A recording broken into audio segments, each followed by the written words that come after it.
Hola, ¿qué tal? Bienvenidos a todos a la segunda entrega de este curso de programación en Python, en el que vamos a comenzar ya a introducirnos en este lenguaje de programación. En este vídeo concretamente vamos a hablar de la historia de Python. ¿Quién creó este lenguaje? ¿Cuándo lo creó? ¿Por qué le surgió la necesidad de crear este lenguaje de programación? La evolución que ha tenido el lenguaje desde que se creó hasta nuestros días. Y, por supuesto, tenemos que hablar de las características que tiene este lenguaje de programación. Esto es algo que hago con todos los cursos de programación en sus comienzos. Yo creo que es importante, antes de ponernos manos a la obra y a picar código, saber si nos encontramos ante un lenguaje de programación que es débilmente tipado, fuertemente tipado, si es orientado a objetos o no lo es, si es interpretado, si es compilado. Bueno, pues todo este tipo de cosas son muy importantes de conocer antes de ponerte a trabajar. Vamos a hablar también de los requisitos que debe tener nuestro ordenador a nivel de hardware para poder programar y trabajar con Python, y procederemos a la instalación de todo lo necesario para poder comenzar a trabajar. Descubriremos cuando descarguemos el paquete de Python que este paquete, además de las librerías, etcétera, se acompaña de una consola con la que se pueden hacer cosas muy interesantes. No obstante, si quieres crear un proyecto serio y un proyecto grande, pues para trabajar más cómodo vas a tener que utilizar un entorno de desarrollo, un IDE. Y hablaremos también de esto, de los diferentes IDEs que podemos utilizar para programar en Python. Como podéis observar en este vídeo, no vamos a picar todavía ni una sola línea de código, lo haremos probablemente en el siguiente. Lo digo para todas aquellas personas que son un poco impacientes y que quieren ponerse rápidamente a programar, pues que se salten este vídeo y que en el siguiente ya podemos comenzar a ponernos manos a la obra. Bien, pues hablemos de las características de este lenguaje de programación. Lo primero que tenemos que decir es quién lo ha inventado y cuándo lo hizo, ¿no? Lo inventó un holandés que se llama Guido van Rossum a comienzos de los años 90 o a finales de los 80, ¿no? Quizás la idea la concibió a finales de los 80, pero hasta comienzos de los 90 pues no pudo, digamos, fabricar este lenguaje de programación porque lo hacía en sus ratos libres. Le pasa lo mismo que a mí con los vídeos, ¿no? Entonces, pues, y la cosa iba más o menos despacio. Guido van Rossum trabajaba por aquella época con un sistema operativo que se llamaba Amoeba y tenía un problema porque había una interfaz de usuario que se utilizaba por aquella época que se llamaba Bourne Shell. Y esta interfaz de usuario pues se integraba bastante mal con el sistema operativo Amoeba, que era el que él manejaba. Y decidió, para solventar este problema de integración de la interfaz con el sistema operativo, inventar un lenguaje de programación que comunicara a los dos de una forma más fluida. Y este fue el motivo por el que creó Python. El nombre de Python, pues me imagino que sabréis que viene del inglés pitón, ¿no? La serpiente pitón. De hecho, el logotipo de Python pues responde a lo que sería, a ver si puedo retroceder hacia atrás, el logotipo, pues son dos serpientes pitón, formando también como una especie de yin y yang, ¿no? Como el logotipo del yin y el yang, pero son dos serpientes. Pero bueno, el nombre del lenguaje no viene realmente de la serpiente, sino que viene del gusto de Guido van Rossum por el grupo cómico Monty Python. Le gustaba el grupo y decidió pues coger el nombre de ahí, ¿no? La primera característica importante que podemos señalar de Python es que se trata de un lenguaje no de alto nivel, sino de muy alto nivel. ¿Eso qué quiere decir? Bueno, pues tenemos lenguajes de alto nivel y de bajo nivel. Y luego, pues entre medias, pues hay otros lenguajes de programación, ¿no? Pero son dos grandes categorías, bajo nivel y alto nivel. Un lenguaje de programación de bajo nivel es aquel cuya sintaxis se asemeja más a lo que es el código máquina que maneja un ordenador, es decir, los unos y los ceros, que a otra cosa. Mientras que un lenguaje de alto nivel es aquel lenguaje de programación que se asemeja más al texto de un lenguaje natural, inglés, español, etcétera, etcétera, que a lo que sería el lenguaje máquina que maneja el ordenador. No quiere decir que un lenguaje de bajo nivel sea de unos y ceros, no, sino de algo que se encuentra próximo a esa sintaxis, a ese aspecto. Python es un lenguaje de tan alto nivel que hay muchas personas que dicen que si sabes inglés ya sabes programar en Python, porque descubriremos que muchas veces la sintaxis de este lenguaje de programación se trata casi, no del todo, pero casi de frases escritas en inglés. Con lo cual, una persona que no tenga ni idea de programación, tú le pones delante de un programa Python y más o menos leyendo, si sabe inglés, evidentemente, conocerá o podrá deducir qué es lo que hace más o menos ese lenguaje. Además de que es un lenguaje de muy alto nivel, tiene una gramática muy sencilla, clara y muy legible. ¿Qué quiere decir esto? Pues que Python prescinde de todos aquellos símbolos y de todos aquellos tics, por decirlo de alguna forma, que tienen otros lenguajes de programación. Por ejemplo, Python prescinde de los puntos y comas al final de cada sentencia, ¿no? Y cosas por el estilo, con lo cual se hace muy sencillo, sobre todo para aquellas personas que no están acostumbradas a trabajar o acostumbradas a programar, mejor dicho, ¿no? Bueno, también tiene un tipado dinámico y fuerte. Un tipado fuerte quiere decir que el lenguaje en cuestión distingue de una manera muy clara lo que es una variable, por ejemplo, de tipo entero a una variable de tipo string. Es decir, hace una distinción muy clara entre los diferentes tipos que puede tener una variable. Esto, por ejemplo, en PHP no es tan claro. Es decir, el tipado de PHP no es tan fuerte para aquellos que conozcáis PHP. Sin embargo, para Python y otros lenguajes de programación, como por ejemplo Java, sí que es un tipado fuerte, hace una distinción muy clara. Y si pretendes utilizar una variable de un tipo cuando debe ser de otro, va a dar un error por este tipado fuerte. También se dice que el tipado es dinámico. Eso quiere decir que se establece el tipo de forma dinámica o en tiempo de ejecución.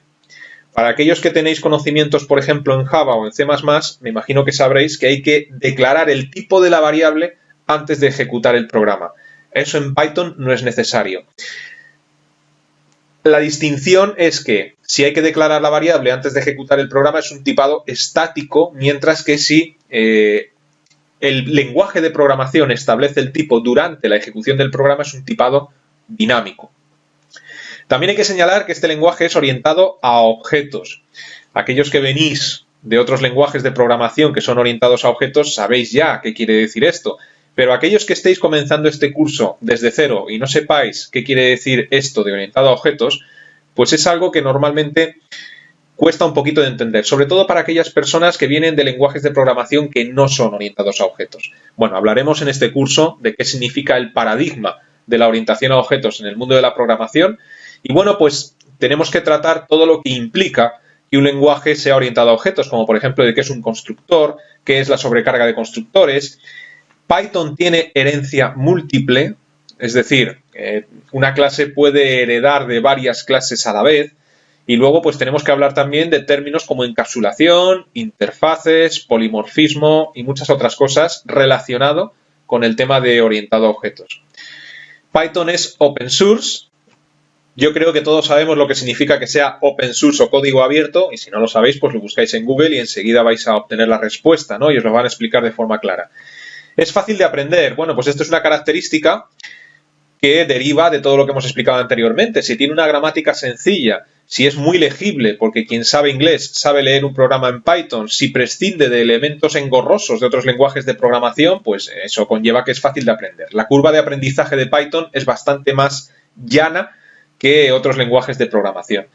Eso nos lleva también a que este lenguaje de programación se utilice muchísimo para introducir a personas novatas en el mundo de la programación hoy en día. Es muy frecuente que si te vas a apuntar a una academia a aprender un lenguaje de programación que no sea Python, comiencen a enseñarte este lenguaje de programación porque es fácil de aprender, ¿no? Entonces la curva de aprendizaje de otros lenguajes es más suave si antes has aprendido pues un lenguaje como Python. Tiene una librería estándar muy amplia, es decir, se nos proporciona por defecto ya toda una serie de clases, librerías, etcétera, para realizar diferentes tareas con este lenguaje de programación. Es un lenguaje de programación interpretado, con algún matiz, hablaremos de esto a lo largo del curso. Y luego, pues una característica muy importante es que es versátil, es decir, nos sirve para crear cualquier tipo de aplicación. Es algo parecido, por ejemplo, a lo que le sucede a Java. También con matices, ¿no? Porque cada lenguaje de programación se adapta mejor para crear según qué cosas. Es decir, hay lenguajes de programación que son muy idóneos para crear aplicaciones de escritorio y a lo mejor no tanto para crear aplicaciones web y viceversa. Bueno, pues este lenguaje de programación es capaz de crear tanto aplicaciones de escritorio como aplicaciones de servidor como aplicaciones web. De ahí su versatilidad. Una característica muy importante y que no viene mencionada en este guión que he hecho es que es multiplataforma. Es decir, podemos utilizar este lenguaje de programación, podemos ejecutar programas creados en Python tanto en Windows como en Linux, como en Mac y como en muchas otras plataformas. Y bueno, pues dicho todo esto, vamos a comenzar ya por la instalación de Python, de sus librerías y de las herramientas básicas para comenzar a trabajar. Bueno, pues para instalar todo lo necesario y empezar a trabajar con Python, hemos de ir a la página web que veis en pantalla, www.python.org/downloads. Y allí, bueno, pues nos vamos a encontrar con dos botones de descarga. Uno corresponde a la última versión de Python y otro pues a una versión anterior, la 2.7.